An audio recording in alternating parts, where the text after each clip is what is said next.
warahmatullahi wabarakatuh. Perkenalkan, nama saya Novita Hasani Aswanti, mahasiswa PLC UNES tahun 2021 di SMA Negeri 13 Semarang. Halo siswa-siswi SMA Negeri 13 Semarang yang saya banggakan. Di sini saya akan melakukan simulasi praktikum mengenai materi sistem pencernaan, yaitu pada subbab menguji kandungan zat makanan.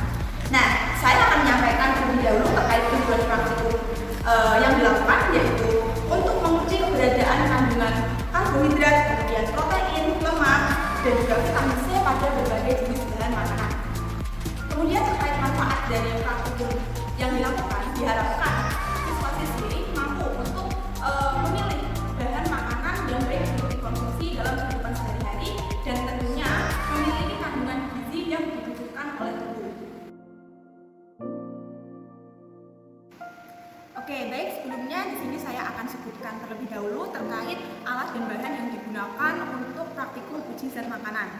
Nah, untuk alatnya yang pertama di sini ada spatula, kemudian ada juga plat tetes yang digunakan untuk nanti tempat menguji berbagai jenis zat makanan, kemudian ada mortal dan juga alu untuk menghaluskan bahan makanan. Kemudian di sini ada rak tabung reaksi beserta tabung reaksinya, kemudian ada di sini pembakar spiritus dan juga ada penjepit tabung reaksi. Nah, kemudian ada juga di sini beaker glass untuk tempat aquades, kemudian ada pipet tetes dan juga ada cawan pantry yang digunakan untuk meletakkan berbagai jenis bahan makanan dan juga label untuk memberi nama bahan makanan apa saja yang digunakan. Nah, kemudian berikutnya ada bahan makanan yang digunakan. Nah, di sini bahan makanan yang digunakan ada pertama itu ada albumin atau putih telur, kemudian ada nasi, kemudian ada biskuit, kemudian ada kentang, kemudian ada larutan vitamin C, ada minuman sari buah, kemudian ada larutan gula dan juga ada minyak goreng, serta tidak lupa ada kertas buram. Di sini menggunakan kertas minyak untuk menguji lemak. Nah, itu tadi adalah alat dan bahan yang digunakan dalam praktikum uji zat makanan. Kemudian di sini terkait bahannya juga sudah dihaluskan terlebih dahulu menggunakan tadi ada mortal dan juga ada alu. Oke, baik. Yang pertama kita akan melakukan uji karbohidrat. Nah, larutan yang digunakan untuk mendeteksi adanya karbohidrat dalam zat makanan tersebut atau reagen yang digunakan adalah glucol. Oke, baik, di sini kita menggunakan plat tetes yang sudah diberi label nama-nama bahan makanan. Langsung saja kita masukkan bahan makanannya ke dalam plat tetes. Yang pertama ada nasi. Kita ambil menggunakan spatula. Kemudian kita letakkan pada plat tetes. Berikutnya ada putih telur.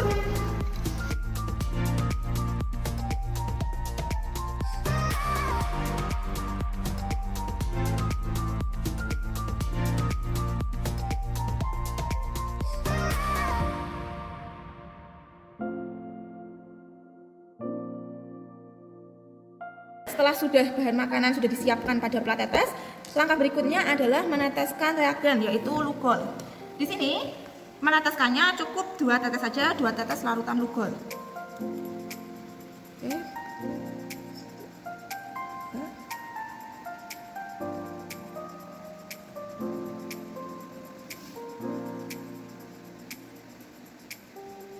Oke, sudah cukup. Kemudian langkah berikutnya adalah mengamati perubahan warna yang terjadi pada masing-masing bahan makanan. Oke, sudah tampak di sini. Jadi untuk uji karbohidrat di sini, nanti bahan makanan yang mengandung karbohidrat dia akan mengalami perubahan warna menjadi biru tua atau biru kehitaman. Itu merupakan warna yang mengindikasi bahwa zat makanan tersebut mengandung karbohidrat.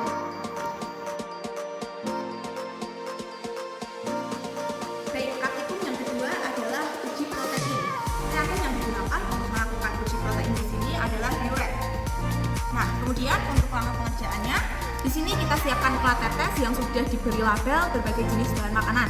Kemudian kita masukkan bahan makanan ke dalam plat tetes menggunakan spatula. Sini yang pertama ada nasi,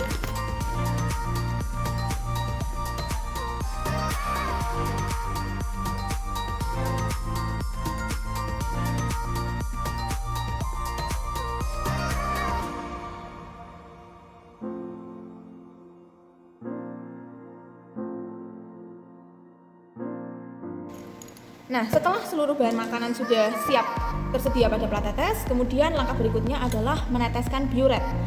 Di sini kita teteskan sebanyak 3 tetes biuret pada masing-masing bahan makanan.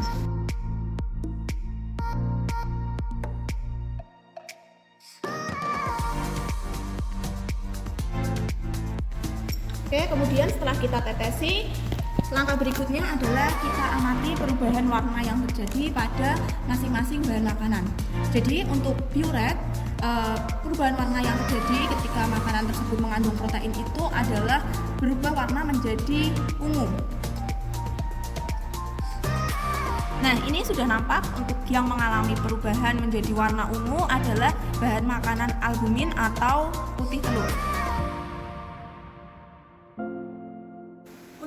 Yang ketiga yaitu uji glukosa. Untuk reagen yang digunakan dalam uji glukosa ada Benedict. Kemudian untuk langkah kerjanya yang pertama adalah kita siapkan terlebih dahulu. Di sini ada 6 tabung reaksi di juga raknya, dan tidak lupa juga untuk masing-masing tabung reaksi ini diberi label nama-nama bahan makanan yang akan diuji. Nah, kemudian langkah berikutnya kita masukkan bahan makanan yang akan kita uji pada masing-masing tabung reaksi.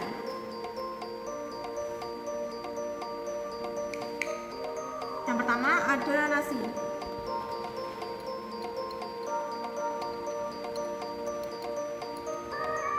Untuk membantu memasukkan nasi, kita bisa menambahkan juga di sini ada Aquades. Secukupnya saja untuk mendorong.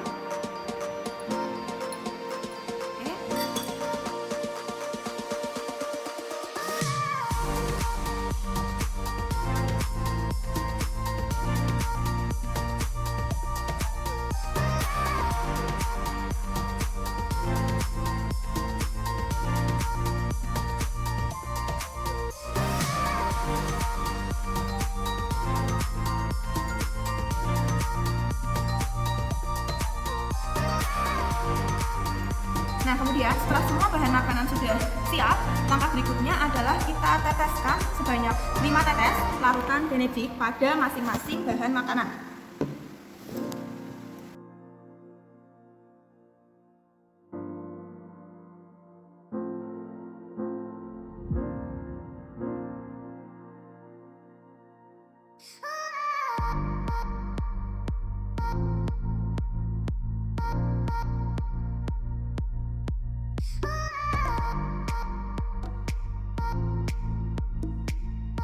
Oke, setelah kita teteskan larutan Benedict pada masing-masing bahan makanan, kemudian kita panaskan. Kita panaskan masing-masing bahan makanan tersebut menggunakan di sini ada pembakar spiritus.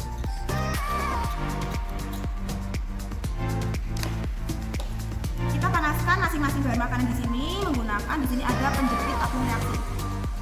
Kita panaskan satu persatu.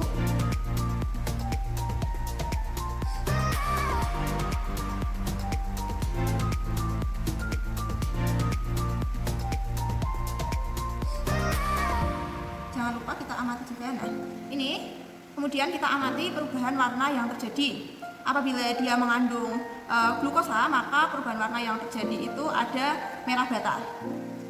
Oke. Kemudian sambil kita tunggu, kita panaskan juga bahan makanan yang lainnya.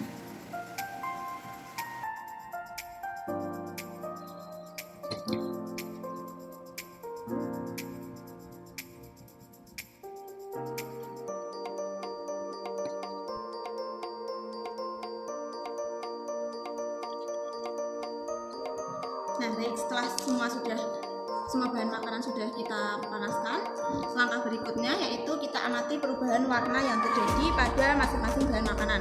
Jadi untuk bahan makanan yang mengandung glukosa, dia akan berubah warna menjadi merah bata. Ini adalah contoh bahan makanan yang mengalami perubahan warna menjadi merah bata.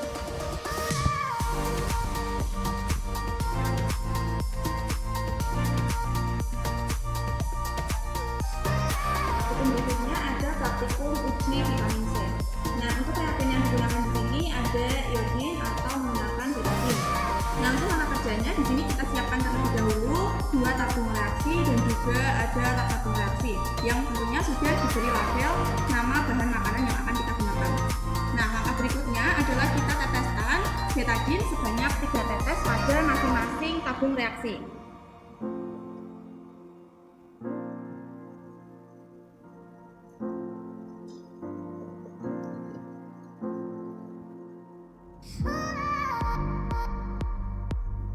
Nah, kemudian setelah kita sudah meneteskan betadin, langkah berikutnya adalah kita teteskan. Di sini ada 2, ada larutan vitamin C dan juga ada larutan sari buah.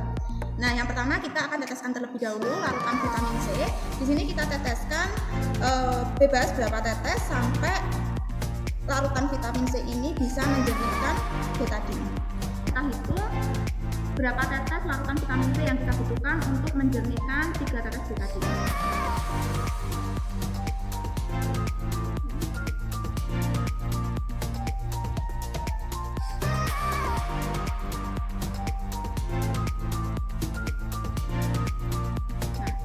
Di sini sudah tampak. Jadi di sini sudah tampak bahwa tadi yang betadin berwarna merah bata, di sini ketika ditetesi larutan vitamin C berubah warna menjadi bening. Nah, berikutnya ada larutan sari buah. Untuk perlakuannya sama, kita teteskan larutan sari buah dan kita hitung berapa tetes larutan sari buah yang dibutuhkan untuk menjernihkan betadin.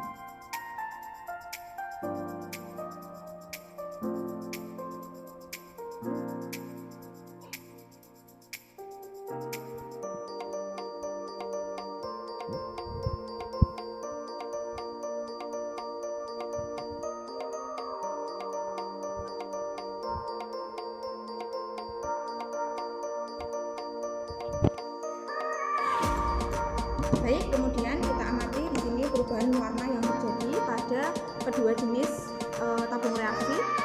Yang satunya kita beri larutan vitamin C dan yang satunya ada larutan sari buah.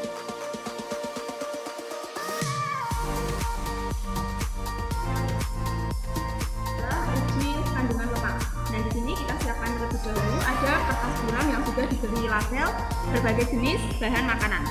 Nah, langkah berikutnya adalah kita oleskan bahan makanan. Ada kertas buram yang sudah disediakan, secukupnya saja.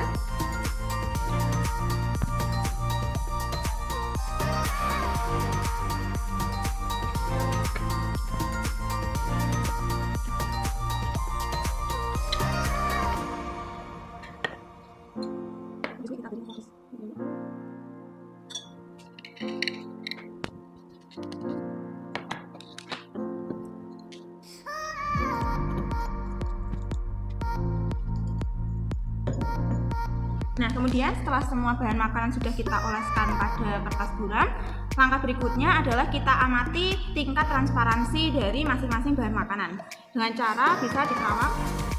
Kemudian kita lihat bahan makanan mana yang terlihat transparan saat kita amati.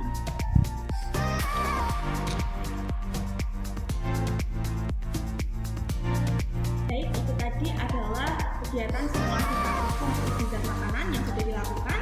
Kemudian untuk kesimpulan dari praktikum uji zat makanan ini, yang pertama untuk uji zat makanan karbohidrat, bahan makanan yang mengandung karbohidrat di sini ada nasi, kentang, dan juga ada biskuit. Kemudian bahan makanan yang mengandung protein ada albumin. Kemudian bahan makanan yang mengandung glukosa ada biskuit dan juga larutan gula. Kemudian bahan makanan yang mengandung lemak ada minyak. Dan juga saat uji vitamin C terbukti bahwa larutan vitamin C memiliki kandungan vitamin C yang lebih tinggi dari larutan sari buah. Hal ini dibuktikan dengan jumlah tetesan yang ada, yaitu pada saat larutan vitamin C membutuhkan 7 tetes untuk menjernihkan iodin atau betadin. Kemudian saat larutan sari buah membutuhkan 28 tetes untuk menjernihkan betadin. Baik, sekian simulasi praktikum yang dapat saya lakukan. Terima kasih. Wassalamualaikum warahmatullahi wabarakatuh.